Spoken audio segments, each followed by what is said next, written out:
কেউ খায় শখে, কেউ খায় কষ্টে। এই যে দেখতেছেন না, আপনারা তো কবেন প্রতিদিনই পরোটা, রুটি, ডিম পোচ এইটা সেটা খাইতেই থাকে। কত যে জমিদার। আসলে জমিদার না গো, জমিদার না। কষ্টে খায়, বুঝছেন না? কি আর কপালে আছে বলেন? আপনার মতো তো দেশের বাড়িতে সুন্দর, সুন্দর সকালবেলা খিচুড়ি, চচ্চড়ি, ভাত, ভর্তা, কত মজার, মজার আইটেম ভর্তা, মাছ ভাজা এইটা সেটা দিয়ে খাইতে পারি না, তাই না? এখন আমাদের কপালে আছে পরোটা, সেইটা দিয়েই চালাই দেয় কোনো রকম। তারপরে খাইয়া দাওয়া শেষে কামলার মতো লেগে গেলাম সংসারের কাম করাতে। ২ দিন ধরে কাপড়গুলো আলনার মধ্যে শুকাইতেছিল, ভাঁজ করার সময়ই পাই না। আল্লাহ বাঁচাইছে শ্বশুর শাশুড়ি নেই, নাই তো কইতো কি অকর্মা ঢেকি বউ নিয়ে আইছে আমার পোলা, কাপড়গুলো ভাঁজ করারও সময় পায় না, অলসতা করে বইসা থাকে। তবে শ্বশুর শাশুড়ি নাই দেখে আবার ভাইবেন না অনেক আরামে আছি। শাশুড়ির পোলাও আছে, শাশুড়ির নাতনিও আছে, হেরাও কিন্তু আমার কম শান্তিতে রাখে না, বুঝছেন না? যাক কি আর করার, মাইন্না নেই, আইসি বাপের বাড়ি থেকে। কারণ বাপ তো আর ফিরাই নিব না, এদের কাছেই থাকতে হইব, তো চলতেছে এমনি। তার মধ্যে দেখেন বাঙালি মানুষ আইসি লন্ডনে, তারপরে লন্ডনে থেকে খাইতে চাই বাঙালি খাউন।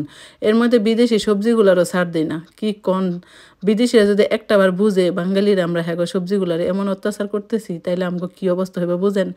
এই যে আজকে দেখেন বিদেশি সিম দিয়ে রান্না করে নিলাম, তাও আমাদের জাতীয় মাছ পাঙ্গাস দিয়া। ভাবা যায় কি একটা অবস্থা, আমি কি কম্বিনেশন করে ফেলছি। যাই হোক, খাইতে কিন্তু খারাপ লাগে নাই, বুঝছেন না? আমি আবার সব বিদেশি সবজিরে দিয়ে এই বাঙালি স্টাইলে রান্না করে ফেলি। এই তো রান্না বান্না শেষ করলাম, আবার মাঝখান দিয়ে আবার আপনার মনে করেন কাপড় চোপড় তো এক জমতে থাকে, আবার আরেকই শুকাইতেই থাকে, বুঝছেন না? ঘরের মধ্যে পোলাপান থাকলে যেই অবস্থা, এক ধরনের ১-২ দিনের বাসি কাপড় তো ভাঁজ করলাম, আবার ২ দিনের যেগুলো জমছে ওগুলো আবার ধুইয়েও ফেললাম। মানে নিজেরে নিয়ে মাঝে মাঝে অনেক গর্ব হয়, কত কামের আমি, বুঝছেন না? আমার মা যদি এগুলো দেখে যে আমার মাইয়া যে হাত ধুইও ভাত খায় না, সে আজকে জামাই সংসারে যায় এত কাজ করতেছে, আমার মা তো গর্বে একদম মনে করেন অ্যাওয়ার্ড দিয়ে দিব আমারে। যাক, আল্লাহ বাঁচাইছে মার হাতে যে মোবাইল নেই, মোবাইল থাকলে তো হে এগুলা দেখতো আর আমারে কত কথা কইতো যে বাপের বাড়িতে কত আরাম করছ, এখন তো জামাইয়ের বাড়িতে শ্বশুর বাড়ি যে কত কাম করতেছ। যাক গা, এই কথা শোনার কোনো দরকারই নেই আমার মারে, এই জন্য স্ক্রিন টাচ মোবাইল দিই নেই, হে বাটন মোবাইল চালায় কোনো রকম, খালি আমগুলো কথাটা কইতে পারলেই চলছে। কারণ মা যদি এত কিছু দেখে যায়, পেটে ধরলাম ৯ মাস আমি আর কাম করে যায় শ্বশুর বাড়ি, তাহলে তো মনে করেন একটু কষ্ট পাইতো, তাই না?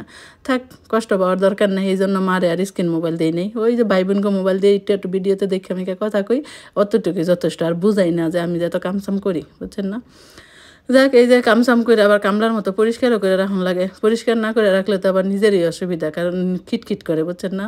অপরিষ্কার জিনিস আবার দেখতে পারি না। তারপরে ভাতটা তো বসায় নিলাম এই ফাঁকে, ভাত তো লাগবই। মাছ তরকারি যেহেতু রান্না করলাম, মুরগির মাংস রান্না করলাম, এত মজার মজার তরকারি খাইতে তো ভাত ছাড়া চলবো না, তাই না? এই তো সব কাজ গুছাই নিলাম, এখন একটু যাই আরাম করে বসি গে, আল্লাহ হাফেজ।